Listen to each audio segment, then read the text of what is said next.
Chairman, I would yield 1 minute to the distinguished Majority Leader, Mr. Hoyer of Maryland. Without objection. Mr. Speaker, 3 months ago, the American people sent a resounding message, a message for change. They voted for a new direction in our nation, including a new direction for the war in Iraq, which will enter its 5th year next month.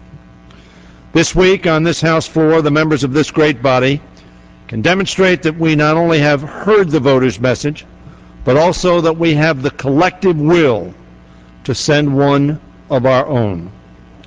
The bipartisan resolution before us asks that members one straightforward question be answered.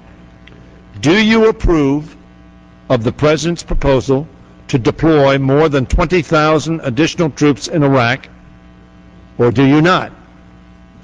Thus, this resolution is a clarifying moment for the members to say precisely where they stand on the President's plan. There is little doubt that our Iraq policy is not succeeding. Our Commander-in-Chief, President Bush, acknowledged on this floor last month during his State of the Union address that, and I quote, "Whatever you voted for, you did not vote for failure. I voted for the authorization, and I did not vote for failure. But the policies being pursued by this administration have not led to success. After nearly 4 years at war, after more than 3,100 of our finest sons and daughters have given the ultimate measure of sacrifice in Iraq, after more than 25,000 have been wounded, after the expenditure of more than $400 billion on this war effort by the American taxpayer, our success seems as remote as ever." Not surprisingly, 2/3 of the American people oppose the President's escalation plan. So do many current and former senior military officials. And Prime Minister Maliki has expressed his disapproval as well. I oppose the President's plan for several reasons. First, we simply cannot ignore that many miscalculations made by the administration about this war, from sending too few troops, to grossly underestimating the cost, to failing to properly plan for the post-war period. The President repeatedly said that his policies were working. He was tragically wrong. Just as he is wrong today, in my view, about this escalation. Secondly, this troop escalation does not represent a new strategy. In fact, we've tried at least 4 escalations in the past, none of which has succeeded in quelling violence. The time for more troops was 4 years ago, 3 years ago, perhaps even 2 years ago, but not today. The fact is, our commitment of forces has never been commensurate with the risk the President says exists. Never has the President, the Commander-in-Chief, suggested the resources necessary to succeed. This is too little, tragically too late. Third, we cannot disregard the deep skepticisms and warnings of our military leaders. General Abizaid, not just another soldier, but the former chief of the Central Command in charge of our effort in Iraq, has stated that, and I quote, "More American forces prevent the Iraqis from doing more, from taking more responsibility for their own future." That is the consequence General Abizaid believes of the President's policy. Former Secretary of State Powell, one of the military leaders so successful in Iraq I, stated, and I quote again, "I am not persuaded that another surge of troops into Baghdad for the purposes of suppressing the communitarian violence, this civil war, will work." That's General Powell. And even Senator McCain, who supports the president's escalation, nonetheless said just last week, "I don't think it enhances our chances for succeeding in Iraq." It is obvious that there is not a military solution to the We need a diplomatic surge, a surge of Iraqi responsibility. We must implement an aggressive diplomatic strategy, as suggested by our friend Frank Wolf, both within the region and beyond. The Iraqis must take the lead on security, and the mission of American forces must shift from combat to counterterrorism, training, and logistics. And we must begin the responsible redeployment of our forces. Now let me close by urging members to disregard the arguments of those who seek to mischaracterize this resolution. Some say that the resolution will demoralize our troops.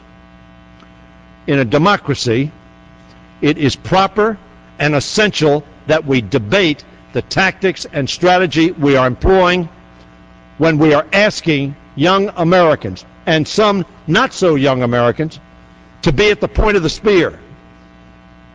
It is easy for us to talk about tactics and strategy, not so easy for those who are in harm's way.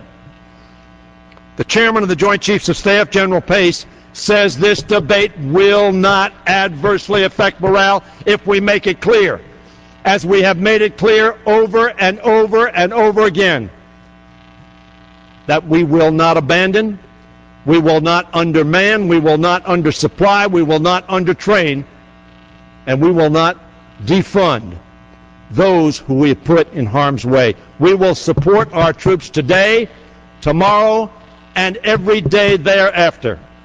Some say that this resolution will demoralize our troops. Yet General Pace, as I said, says otherwise. Others say that this resolution has not received adequate consideration. Yet I tell my friends, in the first 6 weeks of this new Congress, we have held 52 House and Senate hearings. For the last 4 years, this Congress has been absent without leave, and the American people know it. We did not demand accountability. We did not look at strategy. We did not question the president's policies. 52 hearings have been held to date. And Chairman Lantos has announced that he will hold a full committee hearing on all pending resolutions related to Iraq when we come back from the President's Day break. Some say that this resolution is merely symbolic. To them, I simply state that the bipartisan expression of the will of this House, when it mirrors the views of the vast majority of the American public, cannot, must not, should not be casually ignored. Some say that this resolution signals retreat in the war on terror.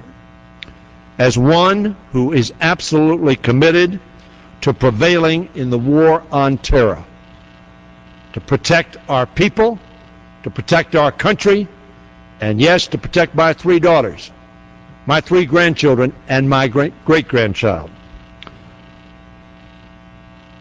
I am absolutely committed to policies that will protect us from terror and defeat those terrorists who threaten us. Continuing to support failed strategy, however, weakens our efforts in the war on terror. It does not strengthen them. Furthermore, our failure to implement an effective strategy in Iraq has clearly, indisputably, resulted in encouraging and enhancing the ability of terrorists to recruit and to spread their twisted, hateful, violent ideology. Finally, my colleagues, some assert that this resolution is a first step to defunding our troops in the field. This is categorically false. While the new majority will explore other opportunities to affect Iraq policy, our commitment to our men and women in harm's way is unwavering. Mr. Speaker, there is not a member of this body, not one, on either side of the aisle, who does not pray for our nation's success in Iraq. Our brave servicemen and women have performed there with valor and with great honor. They have done everything that a grateful nation has asked of them since the beginning of this war.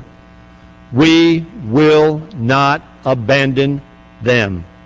I say to them directly, we will not abandon you.